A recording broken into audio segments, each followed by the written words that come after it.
Clip number 1163۔ اس clip میں آپ قرآن پاک کی سورہ احزاب کی آیت نمبر 27 سے 29 تک کی تلاوت، ترجمہ اور تفسیر قرآن صراط الجنان سماعت فرمائیں گے۔ بسم اللہ الرحمن الرحیم۔ ترجمہ، اللہ کے نام سے شروع جو نہایت مہربان رحمت والا ہے۔ وَأَوْرَثَكُمْ أَرْضَهُمْ وَدِيَارَهُمْ وَأَمْوَالَهُمْ وَأَرْضًا لَّمْ تَطَئُوهَا وَكَانَ اللَّهُ عَلَى كُلِّ شَيْءٍ قَدِيرًا۔ ترجمہ، اور اللہ نے تمہیں ان کی زمین اور ان کے مکانات اور ان کے مالوں کا وارث بنا دیا، اور اس زمین کا بھی جس پر تم نے ابھی قدم نہیں رکھا ہے، اور اللہ ہر چیز پر قادر ہے۔ وَأَوْرَثَكُمْ أَرْضَهُمْ، اور اللہ نے تمہیں ان کی زمین کا وارث بنا دیا، یعنی یہودیوں کو تو سزا ملی اور مسلمانوں پر اللہ تعالیٰ نے یہ احسان فرمایا کہ انہیں بنو قریظہ کی کھیتیوں اور باغات کا، ان کے قلعوں اور مکانات کا، ان کے نقد اموال، اثاثہ جات اور مویشیوں وغیرہ کا مالک بنا دیا، اور مزید یہ احسان فرمایا کہ مسلمانوں کو اس زمین کا بھی وارث بنا دیا جس پر ابھی انہوں نے قدم نہ رکھے تھے۔ اس زمین میں سے کون سی زمین مراد ہے؟ اس کے بارے میں مفسرین کا ایک قول یہ ہے کہ اس سے مراد خیبر کی زمین ہے جو غزوہ بنو قریظہ کے بعد مسلمانوں کے قبضے میں آئی۔ دوسرا قول یہ ہے کہ مکے کی زمین ہے۔ تیسرا قول یہ ہے کہ روم و فارس کی زمین مراد ہے، اور چوتھا قول یہ ہے کہ اس سے مراد ہر وہ زمین ہے جو قیامت تک فتح ہو کر مسلمانوں کے قبضے میں آنے والی ہے۔ یا ایہا النبی قل لأزواجک ان کنتن تردن الحیاة الدنیا وزینتها فتعالین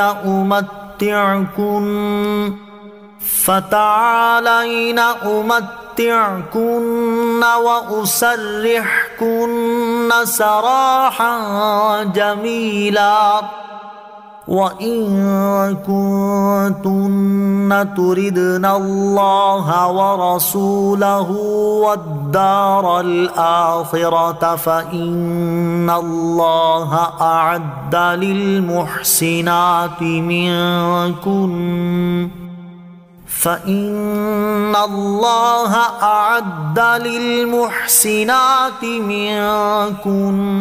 أَجْرًا عَظِيمًا۔ ترجمہ، اے نبی اپنی بیویوں سے فرما دو اگر تم دنیا کی زندگی اور اس کی آرائش چاہتی ہو تو آؤ تاکہ میں تمہیں مال دوں اور تمہیں اچھی طرح چھوڑ دوں، اور اگر تم اللہ اور اس کے رسول اور آخرت کا گھر چاہتی ہو تو بے شک اللہ نے تم میں سے نیکی کرنے والیوں کے لیے بڑا اجر تیار کر رکھا ہے۔ یا ایہا النبی قل لازواجک، اے نبی اپنی بیویوں سے فرما دو۔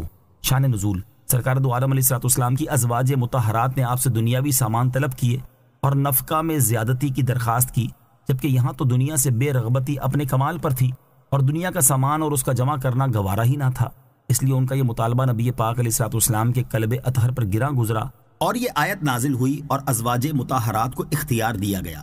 اس وقت آپ علیہ الصلوۃ والسلام کی 9 ازواج مطہرات تھیں، ان میں سے 5 کا تعلق قبیلہ قریش سے تھا، اور وہ یہ ہیں: نمبر 1 حضرت عائشہ بنت ابی بکر صدیق رضی اللہ تعالی عنہما، نمبر 2 حضرت حفصہ بنت فاروق رضی اللہ تعالی عنہما، حضرت ام حبیبہ بنت ابی سفیان رضی اللہ تعالی عنہما، نمبر 4 حضرت ام سلمہ رضی اللہ تعالی عنہا بنت امیہ، نمبر 5 حضرت سودا رضی اللہ تعالی عنہا بنت زمعہ۔